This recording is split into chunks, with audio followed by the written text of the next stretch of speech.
இன்று அவருடைய சத்தம். எழுதியவர் சகோதரர் சகரியா புனன் அவர்கள். நாள் ஆகஸ்ட் 24. இயேசுவின் சீடர்கள் தாழ்மையுள்ள வேலைக்காரர்கள். ஜனங்கள் தங்கள் கைகளை கழுவிக்கொள்ளும்படி தண்ணீர் வார்த்ததை மாத்திரம்தான் எலிசா செய்தானா? 2 ராஜாக்கள் 3ஆம் அதிகாரம் 11வது வசனம். இதே எலிசா யோர்தான் நதியை 2ஆக பிளந்தான். எரிகோவின் தண்ணீரினால் ஏற்பட்ட கொள்ளை நோயை தடுத்து நிறுத்தினான். இதுபோன்ற செயல்கள் யாவும் குறிப்பிடத்தக்க அபூர்வ செயல்கள் அல்லவா? ஆகிலும் அவனோ ஒரு வேலைக்காரனாகவே இங்கு அறிமுகப்படுத்தப்பட்டான். தனக்கு தரப்பட்ட வேலைக்காரன் என்ற பட்டத்தை குறித்து எலிசா எந்த சலனமும் அற்றவனாகவே காணப்பட்டான். அவனுடைய ஊழியத்தில் எலியாவின் வேலைக்காரன் என்பதையே ஜனங்கள் வெளிப்படையாக கண்டிருந்தபடியால் அவன் ஒரு வேலைக்காரன் என்ற எண்ணம் ஜனங்கள் மத்தியில் அவ்வளவாய் பதிந்து விட்டது. ஆகவேதான் ராஜாவின் வேலைக்காரன் கூட எலிசாவை தண்ணீர் வார்ப்பவன் என குறிப்பிட்டான்.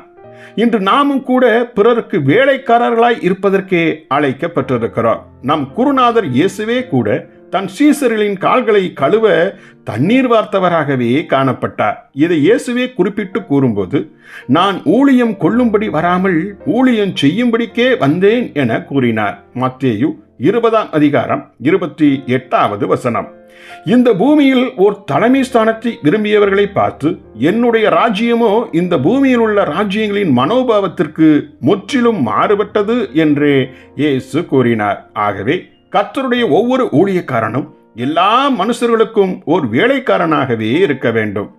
அவ்வாறு இல்லாத பட்சத்தில் தேவனுடைய ஊழியக்காரன் என்ற கணத்தை அவன் நிச்சயமாய் இழந்து போவான். ஒரு வேலைக்காரனுடைய சுவாபத்திற்கு முரணாக உள்ள 2 காரியங்களை நாம் அறிந்திருக்க வேண்டும். 1. எல்லாராலும் அறியப்பட்டு புகழடைய விரும்பும் நோக்கம். 2. மற்றவர்களை ஆளுகை செய்திடும் தலைவாவின் மனப்பான்மை. ஆனால் நம் ஆண்டவர் இயேசுவிடமோ இந்த 2 மனப்பான்மைகளுக்கும் முற்றிலும் எதிரடையான மனப்பான்மை இருந்ததையே நாம் காண்கிறோம். ஆம், 1. அவர் தம்மைத்தாமே வெறுமையாக்கினார். 2. ஓர் அடிமையின் ரூபம் எடுத்தார். பிலிப்பியர் 2ஆம் அதிகாரம் 7வது வசனம். இந்த 2 திவ்ய குணாதிசயங்களை நாம் யாவருமே உற்று நோக்குவது நலம். ஜெபிப்போமா.